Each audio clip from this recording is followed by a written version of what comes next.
የመልእክቴ ርዕስ ዋናውን ዋና አድርግ በሚል ሐሳብ ነው ማካፈላችሁ። ስለዚህ እላችኋለሁ ስለ ነፍሳችሁ በምትበሉት በምትጠጡት ወይም ስለ ሰውነታችሁ በምትለብሱት አትጨነቁ።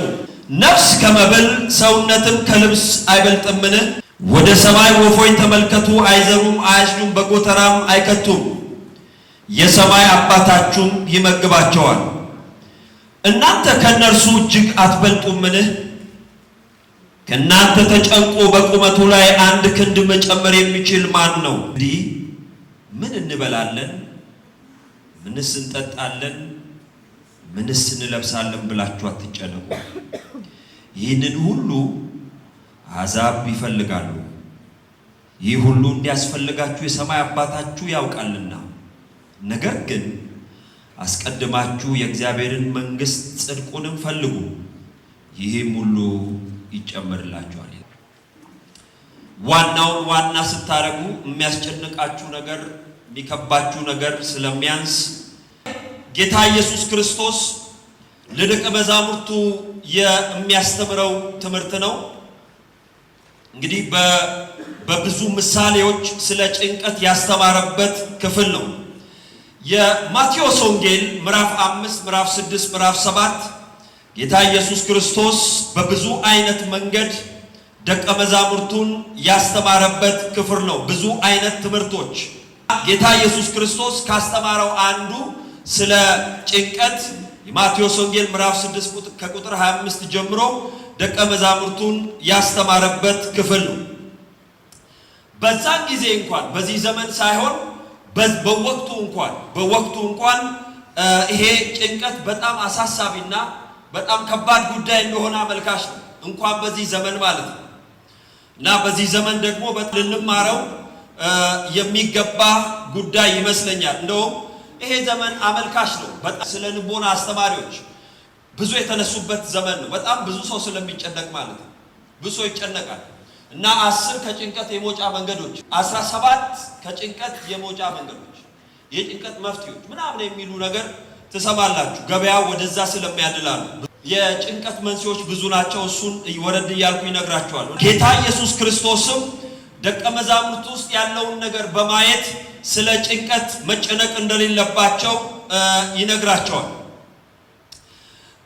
ጭንቀት በብዙ አይነት መንገድ ይመጣል። ግን ከመወጠር በጣም ብዙ ሰዎች ማለት ትላንትና ታሪክ ነው፣ ዛሬ ደግሞ እድል ነው፣ ነገ ተስፋ ነው። ብዙ ሰዎች እግዚአብሔር የሰጣቸውን ኦፖርቹኒቲ እግዚአብሔር የሰጣቸውን ዛሬ ከመጠቀም ይልቅ ከትላንትና እየተበደሩ ይጨነቃሉ።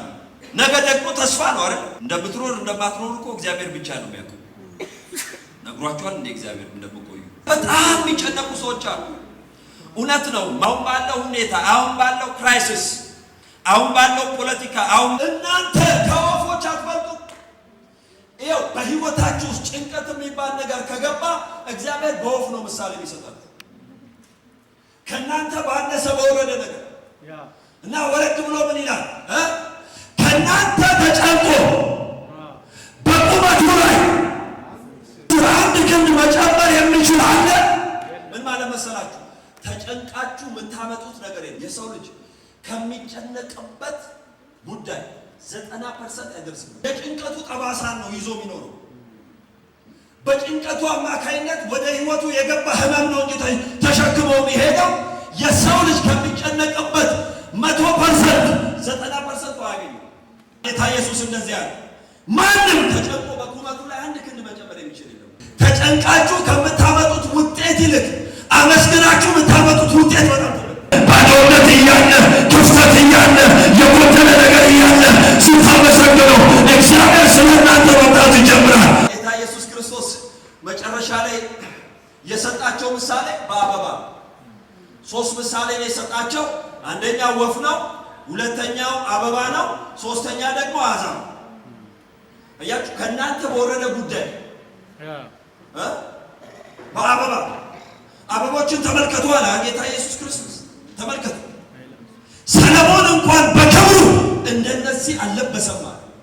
እግዚአብሔር ዛሬ ታይቶ ነገ የሚጠፋውን እነዚህን አበቦች እንደዚህ የሚያለብሳቸው ከሆነ እናንተ እምነት የጎደላችሁ እግዚአብሔር አበባ እንኳን ያለብሳል። እግዚአብሔር እኮ ለወደቀ ዛፍ እንኳን እኮ የህዋ ተስፋ ሰጥቷል። ዛፉ ተቆርጧል፣ ስሩ በመሬት ውስጥ ቢደርቅ ስሩ በምድር ላይ ይደርቃል፣ ግን አንድ ተስፋ ሰጠዋለሁ አለ። ከዋሽንታ የተነሳ እንደገና ጥላ ይሆናል፣ እንደገና ብዙዎችን ያሳርፋል፣ እንደገና ይቆማል አለ። አየህ ለወደቀ ዛፍ እንኳን እግዚአብሔር ተስፋ ሰጥቷል። እንኳን ለአንተ አበቦች እንኳን የሚያለብሳቸው እሱ ሰለሞን በክብሩ ኢየሱስ ያለው ሰለሞን ማለት ነው። በሚቀጥለው ባለፈው ዘመን ከዚህ በኋላ እንደ ሰለሞን ያለ ሰው አይነሳም፣ እንደ ሰለሞን ያለ ጥበብ አይነሳም ብሎ እግዚአብሔር እንደዚህ ተናግሮ ማለት ነው። ሰለሞን ሃሌሉያ ያላለበሰው ማለት እግዚአብሔር ዛሬ ታይቶ ነገ የሚጠፋው ለዛ አበባ እንኳን ኮንሰርን አለ። አሜን ያለ ጤነኛ ነው ዛሬ። አሜን። እስካሁን የመጣሁት ለዚህኛውን ለማወራው እያዘጋጀኋችሁ። አሁን ምጣዷ ሰምታለች ልጋግራው። ጌታ ኢየሱስ ክርስቶስ መጨረሻ ላይ ምን ይላቸዋል? እናንተ እምነት የጎደላችሁ እናንተንም አይንቁን ይልና እንዴት ምን እንበላለን፣ ምንስ እንጠጣለን፣ ምንስ እንለብሳለን ብላችሁ አትጨነቁ። ይህን ሁሉ በሉት እስቲ ይህንን ሁሉ አሕዛብ ይፈልጋል። ምን ማለት መሰላችሁ? የመጨነቅ መንገድ፣ ግራ የመጋባት መንገድ የአሕዛብ መንገድ። አሕዛቦች በመጨነቅ ብዛት ነው ነገሮችን ወደ እነሱ ማምጣት የሚፈልጉት።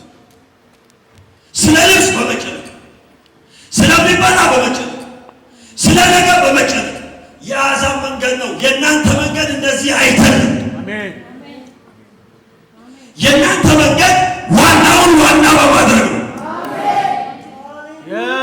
አሁን እየመጣችሁልኝ ዋናውን ዋና በማድረግ የአሕዛብ መንገድ ነው። በመፈለግ በመድከም በላብ በመጨነቅ ግራ በመጋባት በመልፋት በመሯጥ በመድከም ቀን ከሌሊት ብዙ ነገር በመጨነቅ ይሄ የአሕዛብ መንገድ ነው። የእናንተ መንገድ ግን እንደዚህ አይደለም አለ። የእናንተ መንገድ እንደዚህ አይደለም። እናንተ ግን አለ መንግሥቱንና ጽድቁን ምን በሉ ፈልጉ፣ ሌላው ይጨመርላችኋል። ሌላው ምንድን ነው? የሚበላ የሚጠጣ የሚለበስ ቤት፣ መኪና ይጨምርላችኋል። አሜን። በጎናችሁ ያለው ሰው ከአሕዛብ መንገድ ውጣ በሉት። ከአሕዛብ መንገድ አሜን። በመጨነቅ በአሕዛብ መንገድ በመሄድ ጌታ ኢየሱስ ክርስቶስ እንደዚህ ያለ ይሄ የአሕዛብ መንገድ እናንተ በመጨነቅ ሳይሆን የምታመጡት ዋናው ዋና መንግስቱን በማስቀደም ነው የምታስጨምሩት። ሐዋርያው ጴጥሮስ አንደኛ ጴጥሮስ ምዕራፍ 5 ቁጥር 7 ላይ እንደዚህ ነው፣ ማሰብ ጤንነት ነው አይደል? ጤንነት ነው ማሰብ። ግን ብዙ ሰው ከማሰብ አልፏል። በመሰረቱ ልንገራችሁ፣ ይሄ ብዙ ማሰብ ወደ ተስፋ መቁረጥ አንዳንድ ጊዜ ይወስዳል። ሰዎች ያለ ምግብ 7 ቀን አረኒባ ያለ ውሃ 3 ቀን ያለ ተስፋ በጣም ይወስዳችሁ፣ እግዚአብሔር ካረዳችሁ ማለት ነው። ይሄ አሁን የምሰብከው ቃል እንዲረዳችሁ ነው ጸሎቴ።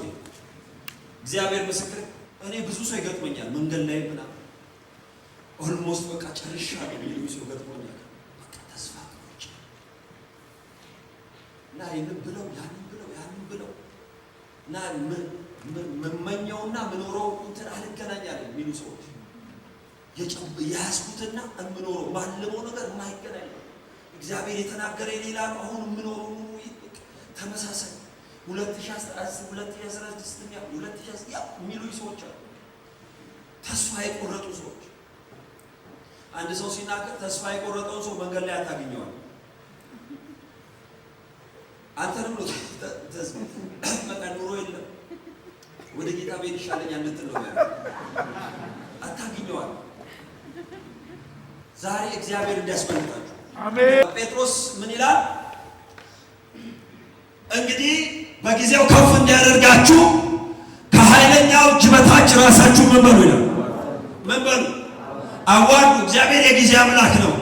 ለከፍታም ጊዜ አለው። እግዚአብሔር የጊዜ አምላክ ነው፣ ከፍ ያደርጋል። ግን ከፍታው የሚመጣበትን መንገድ ነው ጴጥሮስ የሚናገረው። ከፍታው የሚመጣበት መንገድ በዚህ መንገድ ነው። በእግዚአብሔር ፊት ራሳችሁን አዋርዱ። የተዋረዱ ሰዎች ከፍ ከፍ ይላሉ፣ ዝቅ ያሉ ሰዎች ከፍ ከፍ ይላሉ።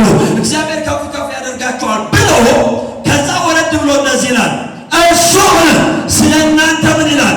ያስባል። ስለ እናንተ ምን ይላል? ያስባል ይልና ምን ይላል? የሚያስጨንቃችሁን ሁሉ በጣም ብዙ ሰው ጭንቀቱን በኢየሱስ ላይ አይደለም የሚጥለው፣ አጀንዳ ላይ ነው የሚጽፈው። ከ2016 ዓመተ ምህረት የዘለለ ጭንቀት ብሎ ማለት ያልተፈጸመ ጭንቀት። በጣም ብዙ ሰው ጭንቀቱን ይዞ መሞት ነው የሚፈልግ። ብዙ አጀንዳዎቻችን ላይ መንዘፋቸው ነገር ላይፈጸሙ ይችላል። ዘግተን አሜን በሉ። ኢየሱስ ግን ዘግተን አልሆነም። በሚቀጥለው ዓመት ዘግተን ሌላ አዲስ ነገር እና አጀንዳ ላይ ጻፉ አይደለም ጴጥሮስ የሚለው በእርሱ ላይ መማሩ ጣር አይጥሩም። አንዳንድ ሰዎች እንደውም በጣም የሚገጥማቸው በጣም አንዳንዱ ሰው እግዚአብሔር ላይ ከመጣል ይልቅ የአእምሮ ማሳጅ ሰዎችን መስማት ይወዳሉ። ከጭንቀት እንዴት መውጣት አለብኝ ብለው እና ጎግል ነው የሚያደርጉት። ወይም ደግሞ ጭንቀታቸውን በእግዚአብሔር ፊት ለመጣል ጴጥሮስ እኮ ምንድን ነው የሚለው? ተንበርከኩ አይደል? መጀመሪያ የሚለው ተንበርከኩ አይደል የሚለው? ተንበርከኩ ምን በሉ? ጣሉ። ሃሌሉያ! ጣሉ። ብዙ ሰው ለሰው ነው የሚያማክረው እንጂ በእግዚአብሔር ላይ አይጥልም። ይኸው ልንገራችሁ፣ ከማትችሉት ነገር አንዱ ጭንቀት ነው። ጭንቀትን እሸከመዋለሁ ካል ተፍቶ ያሳያል። እሸከመዋለሁ በቃ አይ እኔ እችለዋለሁ ምናምን ካል ይደፋል። ስለዚህ ምንድን ነው ማድረግ ያለብህ? አንድ የተባልከው ነገር ምን የሚል የሚያስጨንቃችሁን ስንት ነገር ሁሉ በማን ላይ ጣሉ? በኢየሱስ ላይ ጣሉት። አልሆነም ጣሉት። ተንበርከኩና ጣሉት። አሜን። በድካማችን ሊራራልን የማይችል ሊቀ ካህን የለንም። የተጨነቀ የተሰቃየ የደከመ ሊቀ ካህን